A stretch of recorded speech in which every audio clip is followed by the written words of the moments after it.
Hello, this is Midwest Farmer LeDuc. This is in my canola field that I planted this year. It's coming up.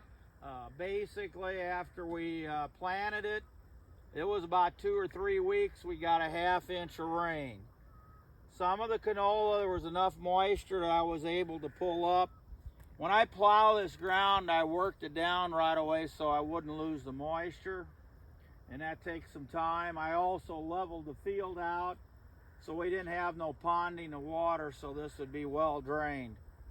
And anyhow, some of the canola plants come up there, and so basically all this field has since we planted was about a ½ inch of rain and maybe another 1/10.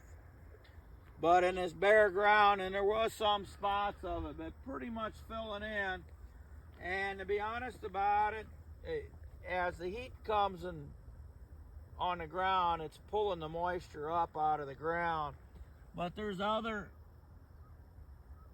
little plants that's coming up now in this spot. So it's gonna fill out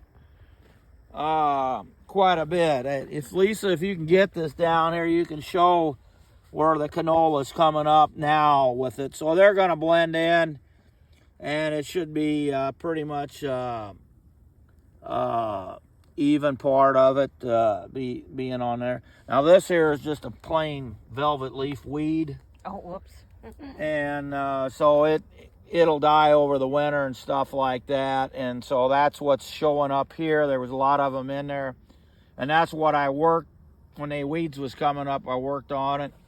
And basically, we haven't had enough rain on it, but I did incorporate Treflan, and that's good on grass. And it has killed the grass. And now I'm going to show behind there, Lisa. You can go and point over that corner. It's green.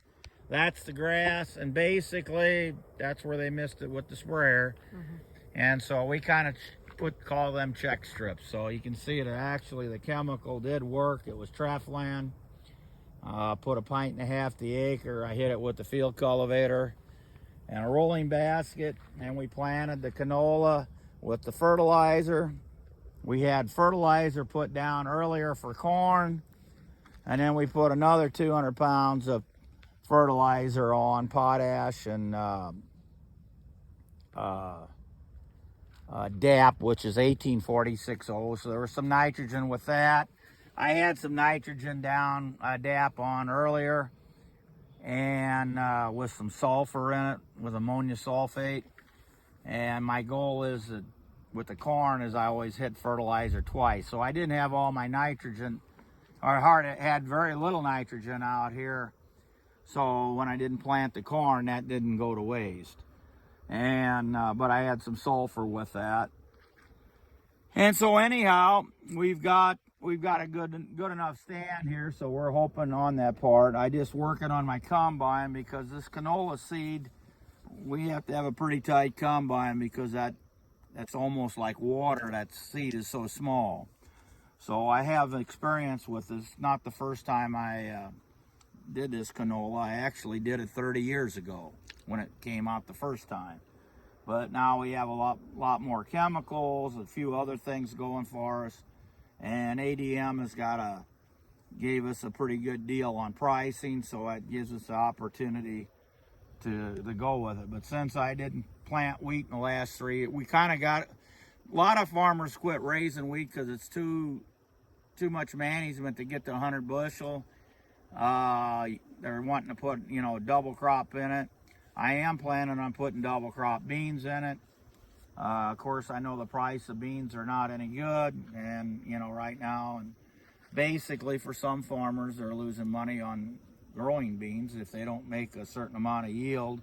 We're going through a drought, and it depends where the acres is. And one of the other things, my home place is over there where we did our video in that white shed with the combine and hay at.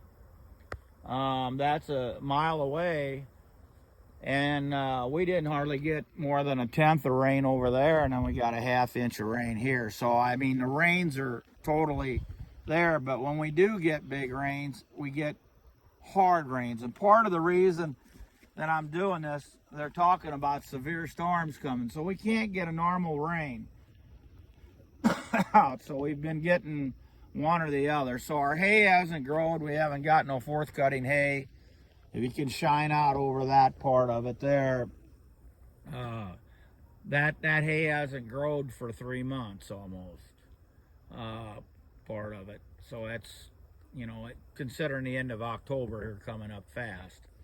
So we do need rain. We're going to need a lot of rain to get us through the winter. The creeks are dry. You know, the deer ain't running out of places to drink water and stuff like that. So we're going to get really serious here on it. We're fortunate.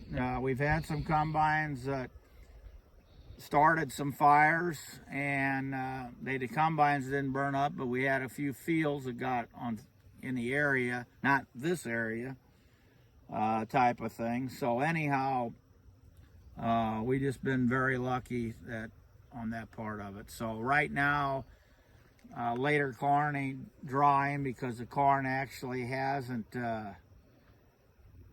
it really just hasn't dried. It just basically guiding it kind of stayed at a spot there where it's the moisture somewhere in that 19-20%.